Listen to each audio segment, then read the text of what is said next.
welcome to my YouTube channel. In this video, I'm going to make fish roll. The first thing I'm going to do is show you how to make a savory short paste.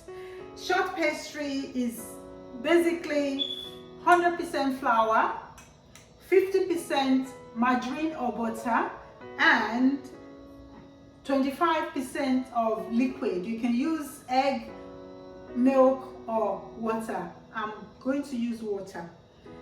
So that's the basic ingredients: your margarine, your flour, and water or any liquid of your choice. And you create it into a pastry, like a small soft dough, and then you can spice it up with salt and white peppers or any spice of your choice. And once it's done, you place it in a fridge to recover and settle down whilst you prepare your filling. And in this series of videos I'm going to make the steak meat patties. You know, Africans, we call it meat pies, but Jamaicans call it patties. So you have patties in different fillings. So the meat, the chicken, the vegetarian, and you can also have it in fish filling. So I'm going to show you the 4 varieties in 4 different videos. So the first step is to weigh out the ingredients. I've done that already with my little scale, and the recipe is in my book, Beautiful Foods: The Art of African Catering. You can get this from Amazon at £9.99, and delivery is free, or you can order from our website tabithaschinching.com or beautifulfoods.co.uk. So the pies are on page 32. You have the meat pie, you have sausage roll, I've got vegetable pie there as well, and then there's the chicken pie is not in the book, but I'm going to show you the filling as well. So the first step is to mix together all the dry ingredients. That's my plain flour. Let me put this aside. So I've got 500 grams in the bowl, and half a teaspoon of baking powder. This is to have it lift up better in the oven. Some people don't add it, but I usually add it just to help the crust of the pastry. So once you put that in, a bit of salt, like a quarter of a teaspoon of salt, just to season it. And then I usually use white pepper for spice. You don't have to, that's optional.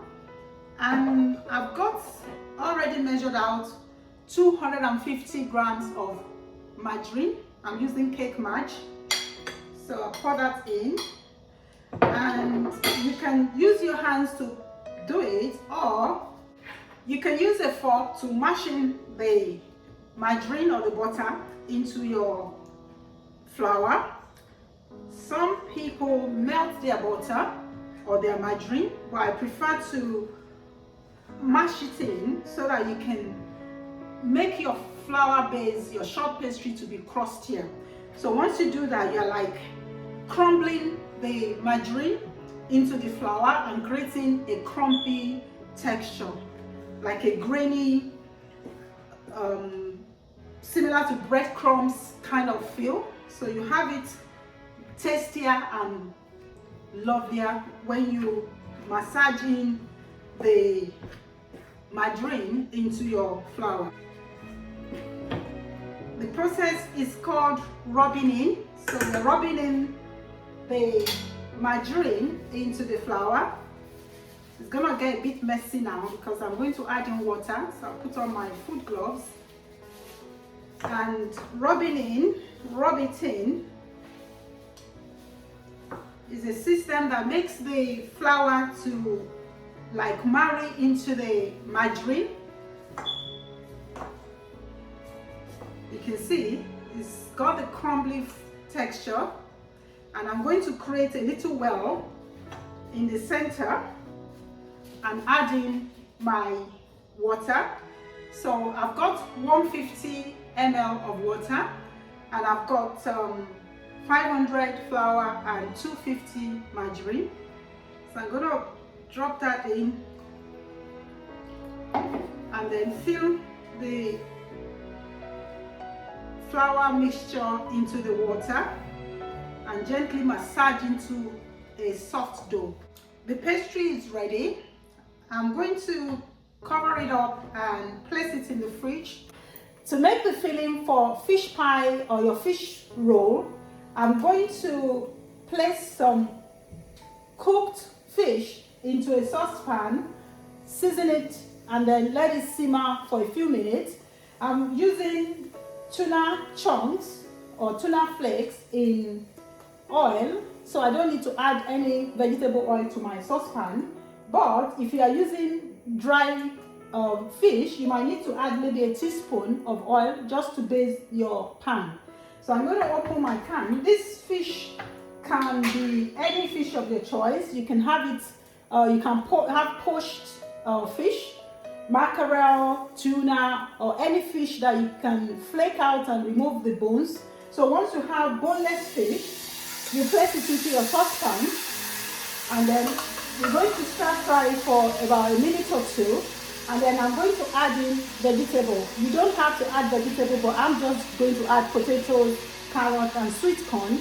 The vegetable you add to your fish pie is your choice. Some people want vegetables, some people don't. So it depends on your taste. So adjust this recipe according to your taste.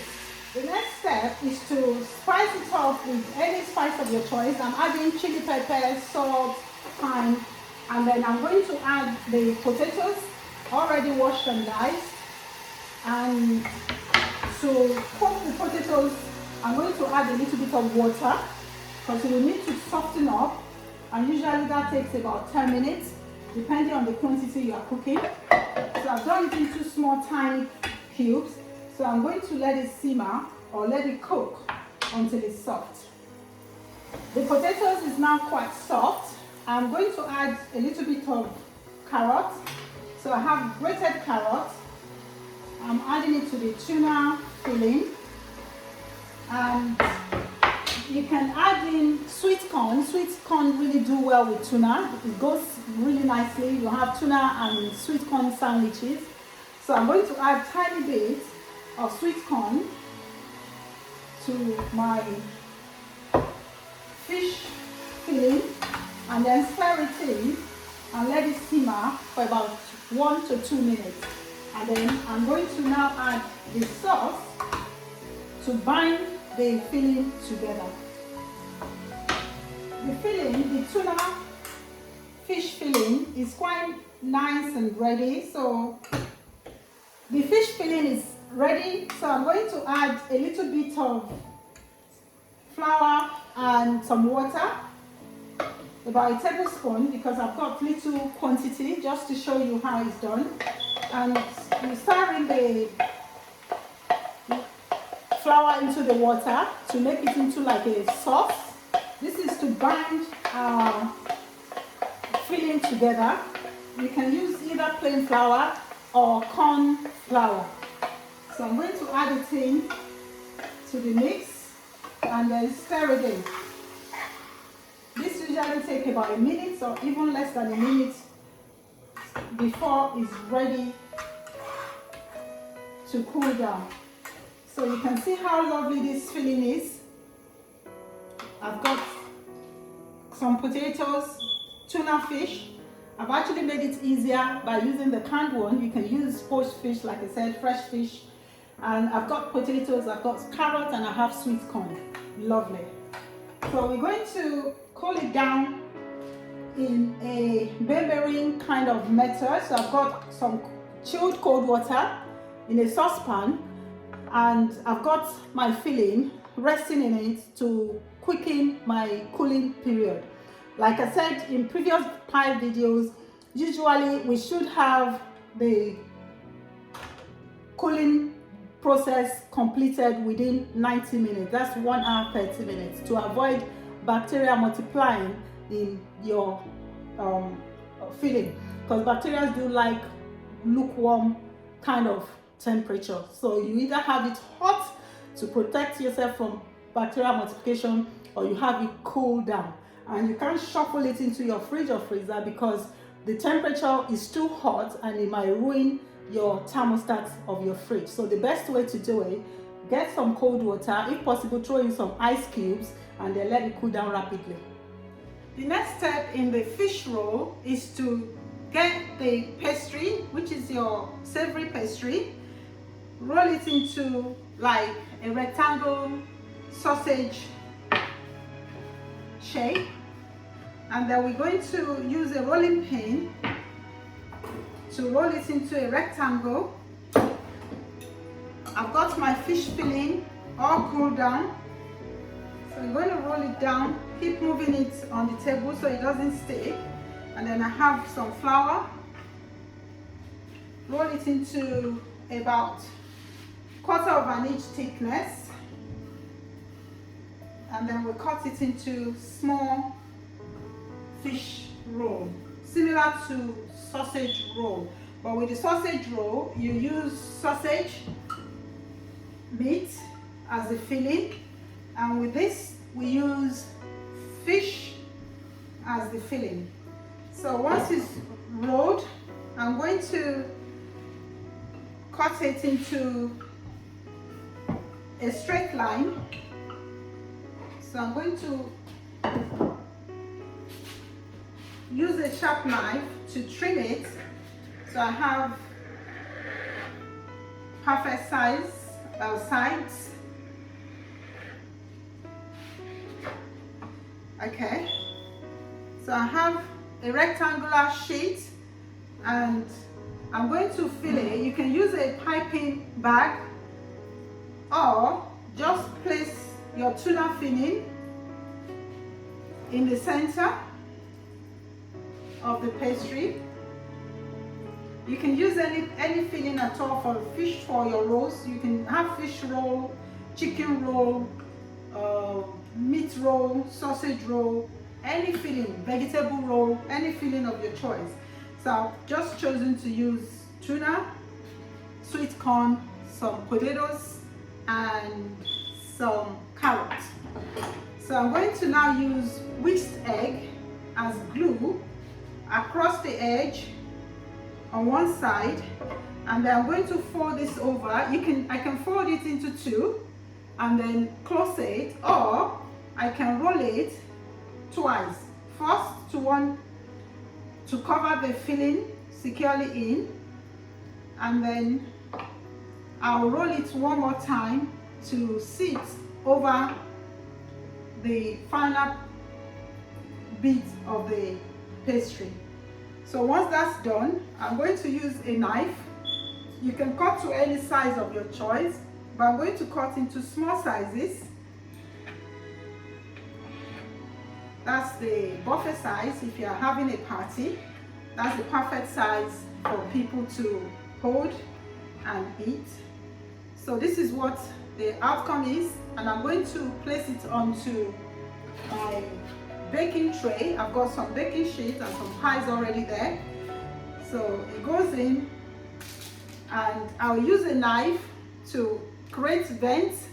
This is to let the steam come out during the baking process so that it doesn't break loose and the filling spills out.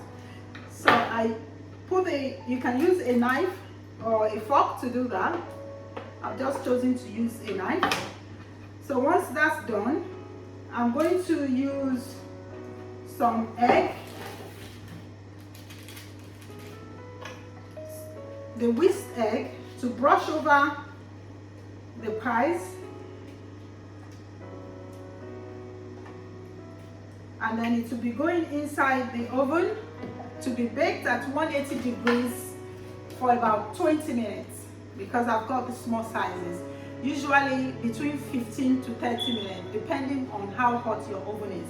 So you can check it after about 12 minutes sometimes, depending on how, like I said, ovens are always different in temperature or performance. So I'm going to pop it in the oven, and then I will show you the final results in a couple of minutes. The fish roll is ready. It's been baking for about 15 minutes, so I'm going to take it out of the oven and show you the finished product.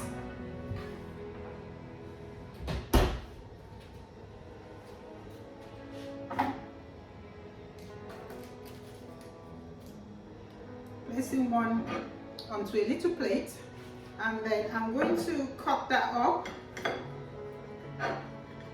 It's still quite hot, but that's what we have. The tuna filling and the flaky pastry. It's nice, not crumbling, and it's quite nice and soft. I'm going to taste it. A bit hot, but just to have a feel of the taste.